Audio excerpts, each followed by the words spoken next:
Masih di Kompas Siang, Saudara, saya Lita Budiastuti. Komisi Pemberantasan Korupsi KPK hingga saat ini belum mengumumkan tersangka dalam kasus dugaan korupsi kuota haji tahun 2023-2024. KPK memastikan tidak ada intervensi dari pihak manapun, termasuk istana, dalam proses penetapan tersangka. KPK membantah adanya campur tangan pihak istana yang membuat lembaga anti rasuah itu belum juga menetapkan tersangka dalam kasus dugaan korupsi kuota tambahan haji.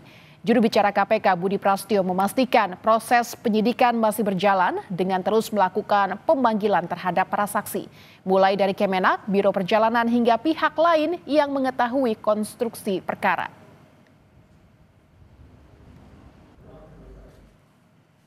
Kami pastikan bahwa proses penyidikan perkara terkait dengan kuota haji ini masih terus berproses di KPK.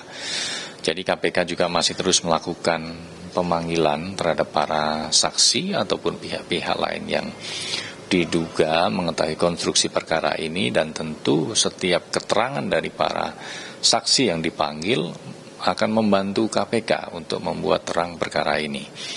Di mana dalam serangkaian pemeriksaan yang sudah dilakukan oleh KPK, KPK memanggil dan meminta keterangan dari para pihak di Kementerian Agama, pihak-pihak dari asosiasi, pihak-pihak dari Biro Perjalanan, ataupun pihak-pihak lain yang diduga mengetahui dari konstruksi perkara ini. Mulai dari hulu, yaitu terkait dengan bagaimana diskresi atau kebijakan pembagian kuota ibadah haji tambahan. KPK masih terus mendalami kasus dugaan korupsi kuota haji tahun 2023-2024. KPK menduga ada aliran dana haram praktik jual beli kuota haji yang mengalir hingga pejabat level tertinggi.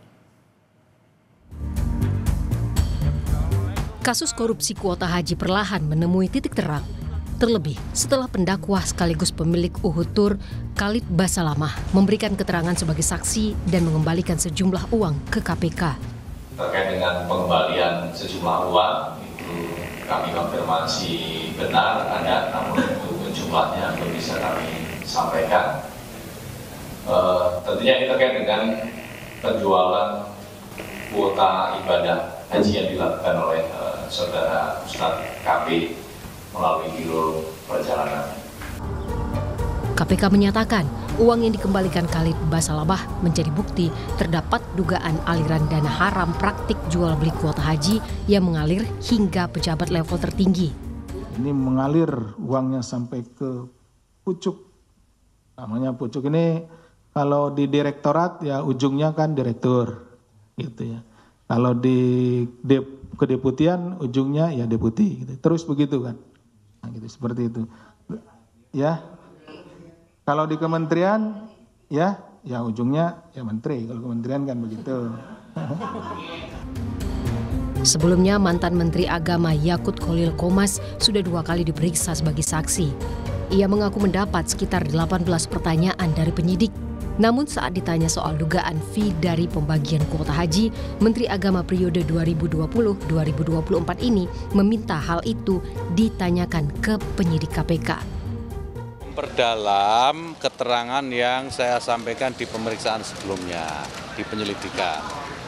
Jadi ada pendalaman. Ada berapa pertanyaan di dalam? Insya Allah kalau saya nggak salah ada 18.